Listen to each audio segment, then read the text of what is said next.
Welcome to Yo MTV Raps. I'm Ed Lover. Yo MTV Raps. That's right. We're here. It's 1996. That's right. This is a little Heavy D and the boys. Cool Mo D, maybe? No? Ah, yeah, no, that's right. That's what I'm Wild Wild West. Break out before you get bum rushed. All right. That's what's up, man. Let's kick it. Same word.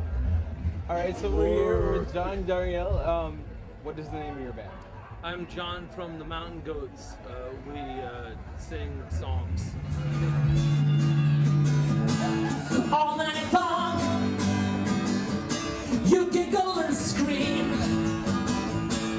Your brown eyes, deeper than a dream. I am not gonna lose you. We are gonna stay married in this house like a Louisiana graveyard, where nothing stays buried on Southwood Plantation Road, where the dead will walk again, put on their Sunday best, and mingle with unsuspecting Christian men. La, la, la, la, la.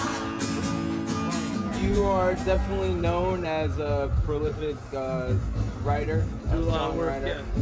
I'm really, I mean, you know, many people on tour, they'll go out, you see them at clubs, and I don't go out. I'm either in the room playing the guitar and practicing, or I'm on stage working, and so I don't hang when I'm on tour. So at home I cook also. So.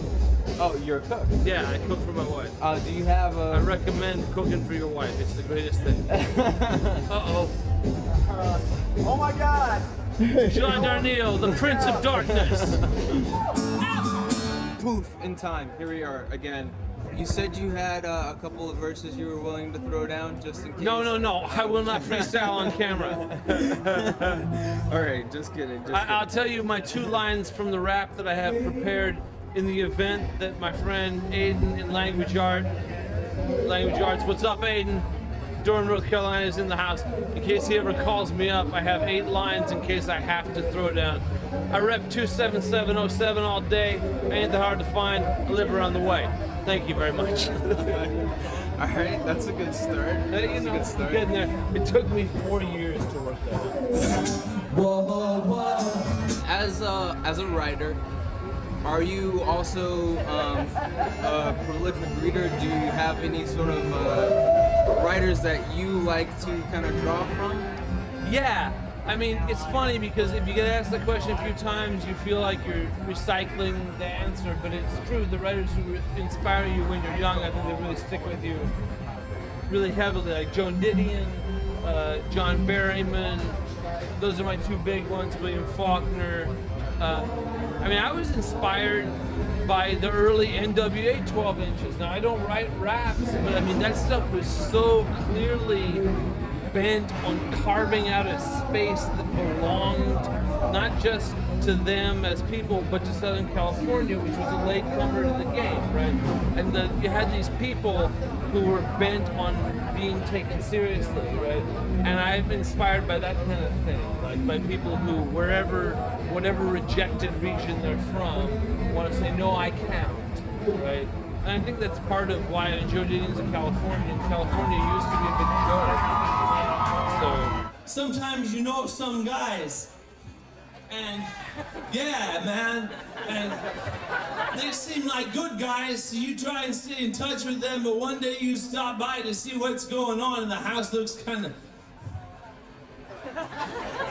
It's turning into one of those houses that you done swore to yourself, I'm not going to those kind of houses anymore. I'm not that kind of person anymore.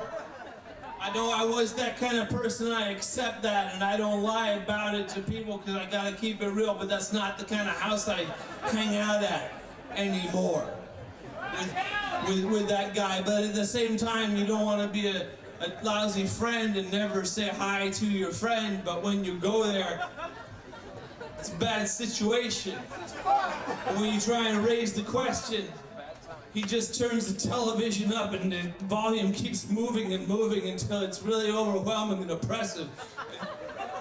and you say to yourself, if you can't beat them, join them. Keep it on the internet. So you're willing to charge back into the unfamiliar in order to. You keep must. things- You have to always be willing to do the unfamiliar to stay vital, I feel. Do you think that's part of what drives your songwriting and your music? Yeah, I mean, it's harder in writing because once you get good at it, it's like getting good at a job. It's like there's nothing new to learn. And also, if you get good enough at it to make a living at it, you feel like, well, why should I challenge myself? But you sort of have to. If you have artists who saw go stale, you know, it's like you sort of want to continue to try and get into areas that are unfamiliar. But the other thing is people will hate on you if you're doing stuff that isn't what they expect from you. So it's a delicate balance. Right. But to me, that's kind of the fun part, is to find that middle ground between challenging yourself and giving people what they're paying you to do. Speaking of things that people will hate on you for, is there going to be a return to the Wi-Fi sound? Or No.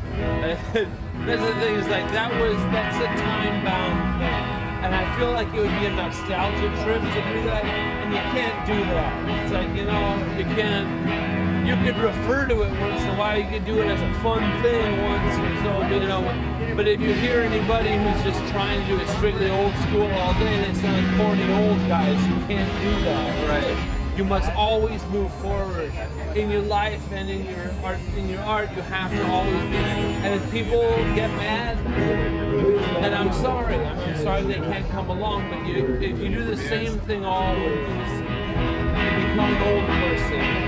And the goal in life is to prevent that, right? It's like, you're gonna get there eventually, but you gotta keep some vitality. And to keep vitality, you gotta be like a shark. You gotta always be moving. I hopped on back of the bike. I slipped my arms around you.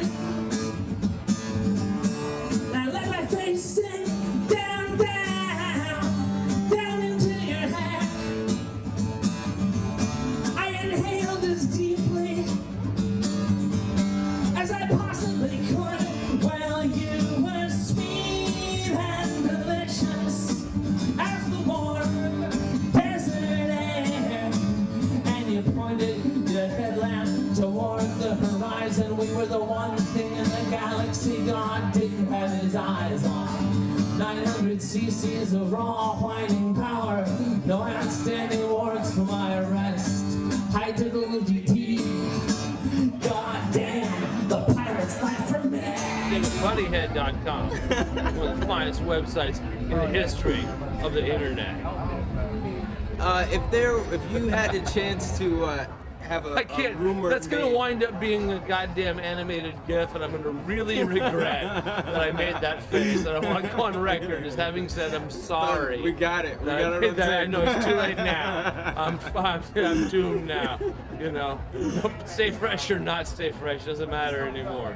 If we were gonna I throw love you, something out- Blessed Virgin Mary. I appreciate all that you've done for me. What?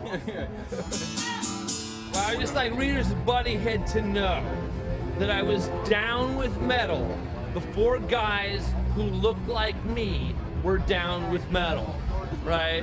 Because now you go to the metal show and it's all a bunch of indie guys standing there, you know, lying about how many Pavement records they got, you know, just lying their ass off about whether they saw Bright Eyes on the first tour, and they did, you know? It's like, they just found out about metal last year because they got a link to the Southern Lord forums, okay?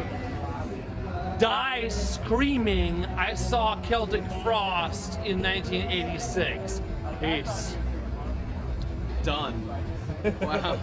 I think you just threw down the gauntlet. Yeah, to you know all what I the young mean? metal That's lovers. right, bring it. Bring it, young thrashers. I weigh more than you do.